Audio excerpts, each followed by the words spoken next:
ভূপেন হাজৰিকাৰ সেই কালজয়ী গীতটোলৈ মোৰ মনত পৰিছে, আজিৰ অসমীয়াই নিজক নিচিনিলে অসম ৰসাতলে যাব।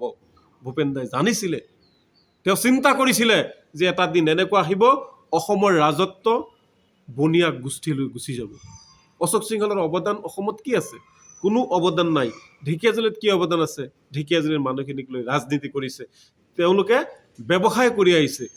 অশোক সিংহল যেতিয়া মন্ত্ৰী হৈছে, গোটেই ৰাজস্থানৰ মানুহ আহি অসমৰ বিভিন্ন ৰাস্তাৰ ইপাৰে সিপাৰে দোকান দিয়া আৰম্ভ কৰিছে, আপোনালোকে চাব। আৰু শেহতীয়া ভাওনাক লৈ যি তীৰ্য মন্তব্য কৰিছে, এয়া আমি নেমচৰ ফালৰ পৰা ধিক্কাৰ দিছোঁ। আৰু অশোক সিংহল ডাঙৰীয়াৰ প্ৰতি আমি দেখিছোঁ অসমীয়া মানুহখিনি এতিয়াও বহি আছে। আৰে আপোনালোকৰ যদি শংকৰদেৱৰ প্ৰতি অসমৰ সৰ্বোত্তম গুৰুজনৰ প্ৰতি যদি আপোনালোকৰ অকণো তিল পৰিমাণৰ সন্মান আছে, যদি মৰম আছে, ভাওনাৰ প্ৰতি যদি আপোনালোকৰ তিল পৰিমাণৰ সন্মান আছে, মৰম আছে, আপোনালোকে ঘৰত বহি নাথাকিব। গুৰুজনাক অপমান কৰাটো আপোনালোকে ভাল পায় নেকি? মই আজি প্ৰশ্ন কৰিছোঁ, সমগ্ৰ অসমীয়া জাতিটোক মই প্ৰশ্ন কৰিছোঁ, গুৰুজনাক যদি কোনোবাই অপমান কৰে আপোনালোকে ভাল পায়নে বেয়া পায়? সেই বিষয়টো আমি চাম। মই বদৰুল ইছলামে চাম গুৰুজনাৰ প্ৰতি আপোনালোকৰ কিমান মৰম আছে আৰু সন্মান আছে। মন্ত্ৰী অশোক সিংহল মিয়া কৰি আছে। মন্ত্ৰী অশোক সিংহল যেতিয়া গুৱাহাটীৰ পৰা ঢেকীয়াজুলিলৈ আহিছিল, প্ৰথমতে বেছিভাগ হিন্দু লোকে কিন্তু বেয়া পাইছিলে।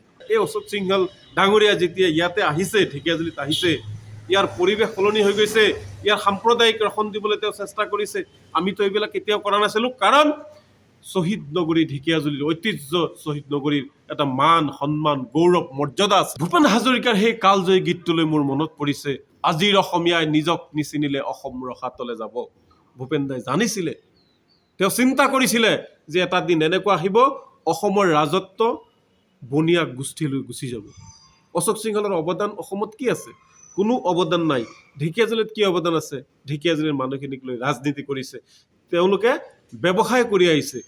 অশোক সিংহল যেতিয়া মন্ত্ৰী হৈছে, গোটেই ৰাজস্থানৰ মানুহ আহি অসমৰ বিভিন্ন ৰাস্তাৰ ইপাৰে সিপাৰে দোকান দিয়া আৰম্ভ কৰিছে, আপোনালোকে চাব। আৰু শেহতীয়া ভাওনাক লৈ যি তীৰ্য মন্তব্য কৰিছে, এয়া আমি নেমচৰ ফালৰ পৰা ধিক্কাৰ দিছোঁ। আৰু অশোক সিংহল ডাঙৰীয়াৰ প্ৰতি আমি দেখিছোঁ অসমীয়া মানুহখিনি এতিয়াও বহি আছে।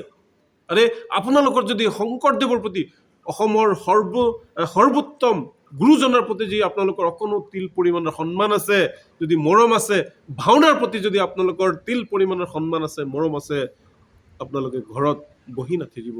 গুৰুজনাক অপমান কৰাটো আপোনালোকে ভাল পায় নেকি? মই আজি প্ৰশ্ন কৰিছোঁ, সমগ্ৰ অসমীয়া জাতিটোক মই প্ৰশ্ন কৰিছোঁ, গুৰুজনাক যদি কোনোবাই অপমান কৰে আপোনালোকে ভাল পায়নে বেয়া পায়?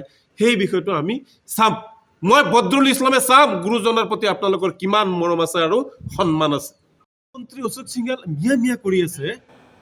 মন্ত্ৰী অশোক সিংহল যেতিয়া গুৱাহাটীৰ পৰা ঢেকীয়াজুলিলৈ আহিছিল, প্ৰথমতে বেছিভাগ হিন্দু লোকে কিন্তু বেয়া পাইছিলে।